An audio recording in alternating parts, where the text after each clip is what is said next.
This new documentary that's premiering in the United States tonight. It is called Long Distance Revolutionary, A Journey with Mumia Abu-Jamal, and we're joined now by its filmmakers. The film was written, produced, and directed by Steve Vittoria, produced by Noelle Hanrahan as well, of Prison Radio Project. Steve Vittoria, longtime documentary filmmaker. We recently featured his 2005 documentary, One Bright Shining Moment, about Senator George McGovern. We'll speak with him in a moment, but we wanted to bring you an exclusive extended look at Mumia's early life in Philadelphia's Black Panther Party and as a radio reporter. In this excerpt, you hear from Mumia Abu-Jamal's sister and former colleagues. It was gone forever. Well, Zora, let me ask you, what did Cassius say to you when you stepped into the ring and shook hands with him before the Tariq fight? No, Cassius. Excuse me, Muhammad Ali. Cassius Clay is a slave name. I didn't choose it, and I didn't want it. I am Muhammad Ali. He had a few great teachers, and one of them, who was from Kenya, taught the kids Swahili. And Mumia thought this was super cool. And so he decided he was going to take a Swahili name. He called it Mumzia at first because he didn't quite get it right. I guess that's when I kind of gave him props. You got a new name, you know, this is really great.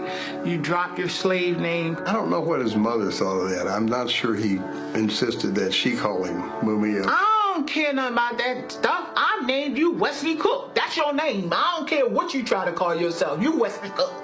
And she fought it for so long. But I know that Mumia went through some days where he ignored her calling him Wesley Cook.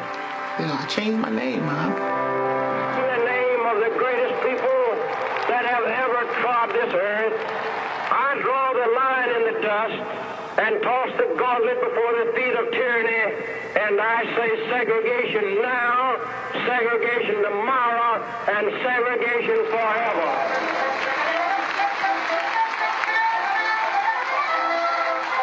George Wallace is running for president in '68. The civil rights movement is in full cry in the South. The country is changing. It's being led by groups like SNCC and the Panthers. Mumia wanted to be part of that. George Wallace was a candidate on the American Independent Party.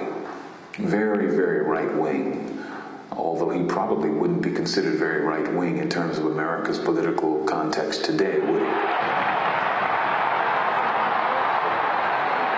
We were four black kids, teenagers, from North Philadelphia. And this avowed white supremacist, this racist from the depths of the South, dared to come to our city. Well, we went down to the spectrum. There were tens of thousands of white people, you know, waving flags, and you had George Wallace making his standard stump speech. And I want to tell you this, that anybody who raises any money and blood and clothes for the Viet Cong communists who are today killing American servicemen are guilty of treason under the Constitution of the United States. At that time, we weren't very original, so the only thing we said was Ungawa, Black Power.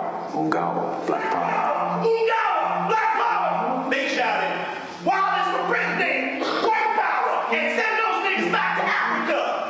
We shouted, Black Power, Ungawa! Don't ask what Ungawa means. We didn't know. All we knew was it had a hell of a ring to it. The police surrounded us, you know, in a matter of moments, and escorted us, rather roughly, I should say, out of the spectrum. There were people spitting on us, nigger this, nigger that. I remember being pummeled and being beaten to the ground, and I remember looking around and I saw a pant leg. It was blue and had a stripe on it, so it told me this was a cop. So doing what I was taught to do all my life, I said, yo, help, police, you know. And I remember the guy walking over very briskly and his foot going back, kicking me in the face, kicking me. And I've always said thank you to that cop because he kicked me straight into the Black Panther Party. Was Mumia Abu-Jamal in the new documentary Long Distance Revolutionary, A Journey with Mumia Abu-Jamal, that is opening around the country starting today. The producer, writer, director of the film, Steve Vittoria, joins us, as well as the co-producer, Noelle Hanrahan, of the Prison Radio Project. We welcome you both to Democracy Now! These last few minutes, you just heard Mumia on the phone directly from prison, but you just visited him yesterday, Steve. I was there with him yesterday. It was another one of our extraordinary visits together. I know it's hard to believe that you go to a maximum security prison and when he was on death row and you have a good time. It's really hard. It's not a good time for Mumia, but he makes it a good time. What we've tried to do with the film is capture Mumia's personality, the compassion, the love that Mumia has for people, because ultimately I think that's what true revolutionaries, that's where they come from. They come from a place of love. I made the film because, you wake up in a country, Amy, and you realize that the country is being run by mass murderers, economic rapists, and general run-of-the-mill psychopaths. So I started to look for some sanity. And for me, I found sanity in a dark, dank hole on death row in Pennsylvania. I had been a long-time reader of Mumia's material, listening to the incredible broadcast that you guys have broadcast, and my partner Noelle Hanrahan at Prison Radio has a Herculean task gotten his voice out all over the world. I wanted to offer some sanity. John Pilger says that we have made the unthinkable normal in this world, and the normal unthinkable. I wanted to offer a ray of hope and some sanity that Mumia, I think, offers all of us. The people in this country have been offered war and violence and no health care and, horrific contribution to the death of the planet. Mumia offers the opposite of that. And people ask me, they say, well, how do you make a film about someone so radical? I don't think Mumia is radical at all. What I find radical are people that can lob cruise missiles into neighborhoods. So that's what we're trying to do. We're trying to offer sanity. From McGovern, subject of one of your films, to Mumia Abu-Jamal, what's the trajectory? It's a huge trajectory. George, as you know, was he was sort of his former own senator, former presidential candidate. George McGovern. He was a revolutionary within the system. I don't know if that can ever work. George tried, and he made some changes, but real change comes from outside the system, and I think that Mumia is a bright, shining example of that. Noelle Hanrahan, you have been making possible the broadcast of Mumia Abu-Jamal's life for many years, of his voice from prison, from death row, which Steve said is a Herculean task. We've run some of his commentaries. Why this film is important? It doesn't focus on his case, actually. The state has always tried to minimize what Mumia means to the movements and also as Mumia as the journalist. And what we do is show you why his voice is important. And it deconstructs the right-wing narrative of that. If Mumia Abu-Jamal had been on the streets, had been able to be a reporter for the last 30 years, we may not be in this situation. The suppression of his voice, I believe, is directly related to what he has to say.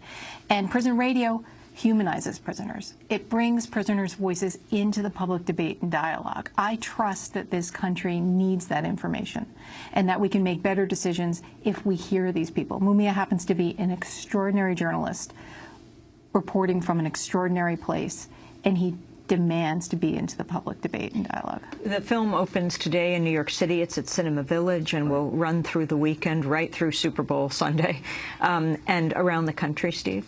Yes, we start in New York City, we go to Seattle, we go to Miami, we go to New Orleans, and then we open in Los Angeles, my new hometown, on March 1st, and on from there. So it's New York is our launch, and it's really, really important to the success of the film. That's Cinema Village here in New York, and in Los Angeles in March. It will be at the Beverly Hills Laemmle. This is Democracy Now! I want to thank you both for being with us. Steve Vittoria, director, producer, writer of the film Long Distance Revolutionary, A Journey with Mumia Abu-Jamal. Noelle Hanrahan of Prison Radio co-produced this film. Thanks so much for watching this report from Democracy Now!, your daily independent global news hour. We don't accept advertising or corporate funding, but rather rely on donations from viewers like you. Please make your contribution by visiting democracynow.org. We need your support today to keep bringing you this hard-hitting, in-depth reporting.